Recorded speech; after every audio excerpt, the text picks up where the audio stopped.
कर्म तो अपने आप ही में पुण्य है, पवित्र है और समाज के लिए कल्याणकारी भी है। कर्म तो स्वयं ही अपना फल भी है पार्थ।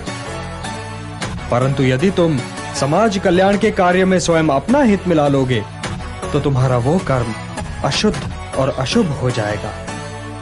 इसलिए हे पार्थ, निष्काम कर्म के मार्ग पर चलो, क्योंकि कर्म फल तो तुम्हारे वश में है ही नहीं।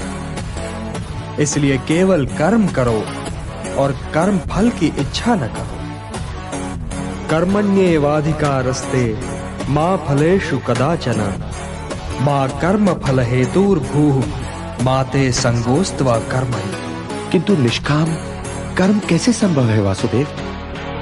फल का ज्ञान ही तो कर्म करवाता है, और यदि दृष्टि फल से ही हट जाए तो कोई कर्म करेगा ही क्यों?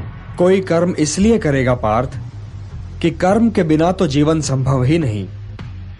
कुछ तो करोगे ही, या भोजन करोगे या नहीं करोगे, या भूखे को भोजन करवाओगे या नहीं करवाओगे, या युद्ध करोगे या नहीं करोगे। तुम्हारे पास तो केवल यही विकल्प है कि तुम क्या करो या क्या ना करो। परंतु परिणाम तुम्हारे वश में नहीं है पार्थ। कर्म फल तुम्हारे वश में नहीं है।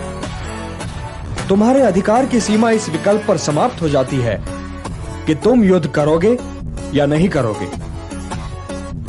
किंतु युद्ध का परिणाम तुम्हारे हाथ में नहीं है। यदि तुम विजय चाहो भी तो यह आवश्यक नहीं कि विजय तुम्हारी ही हो जाए, तुम्हारी पराजय भी हो सकती है।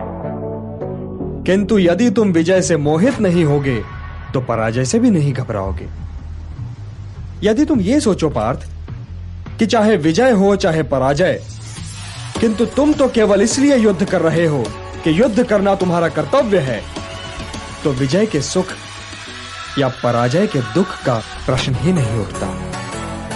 और जो न विजय से सुखी हो और न पराजय से दुखी, वही स्थित प्रज्ञ है। इसलिए हे पार्थ, कर्म के प्रतिफल की चेष्टा न करो। तुम तो केवल वही करो जो तुम्हारे वश में है, अर्थात अपने धर्म का पालन करो। यही कर्मयोग है पार्थ, यही कर्मयोग है।